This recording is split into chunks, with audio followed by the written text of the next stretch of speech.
Okay, attaching the hair. So we're going to start by dividing the hair bundle that we have provided in the kit into 3 equal parts.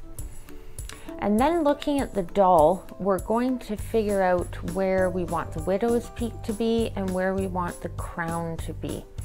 These should be about 2 inches apart. So we're just doing a center line. Keep in mind here that the machine stitching, the seam on the doll, may not be centered.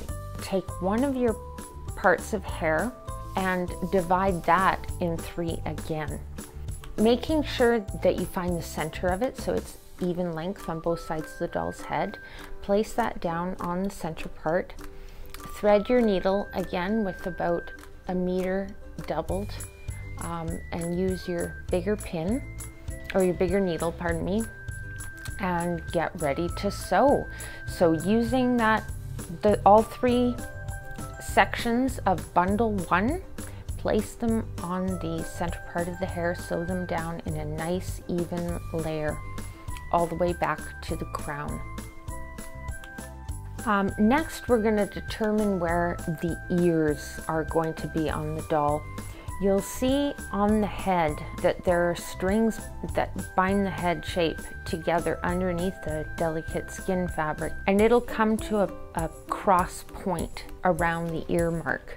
We're going to use that indentation as a guide of where we're going to start the bottom row for the first layer.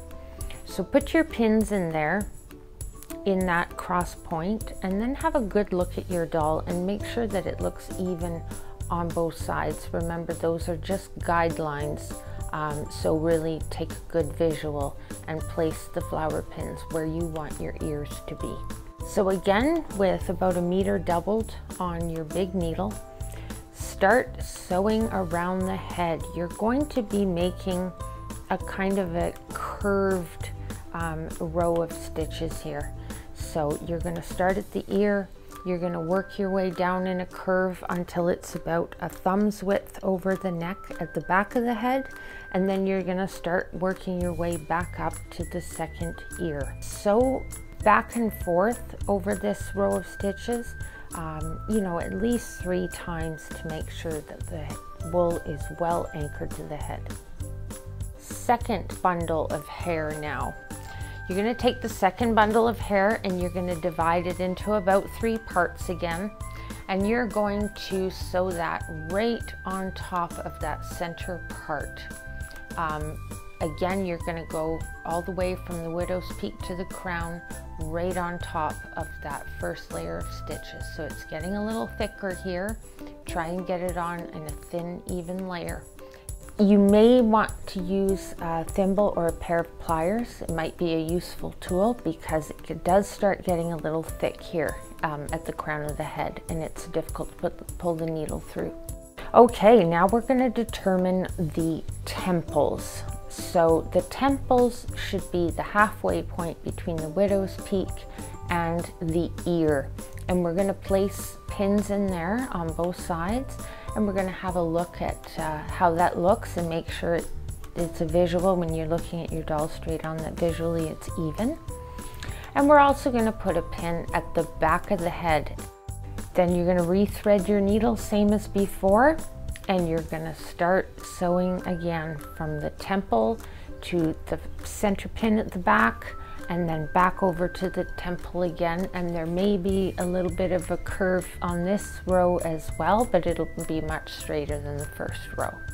Lastly, we're going to do the center part one more time with the final bundle of hair. So again, you're going to divide it in 3 parts. You're going to make sure that it's equal length on both sides of the head, and you're going to sew again right over the first and second rows of stitches on the center part of the head. So now you've got your 3 layers of hair on the doll, and you can see how you've got even spacings. So from this point, we're ready for a bit of a haircut. Just comb the hair back over the shoulders. We cut the hair behind the shoulders. Comb it through with your fingers and give her a little trim just to even out the ends whatever length you want your doll to have.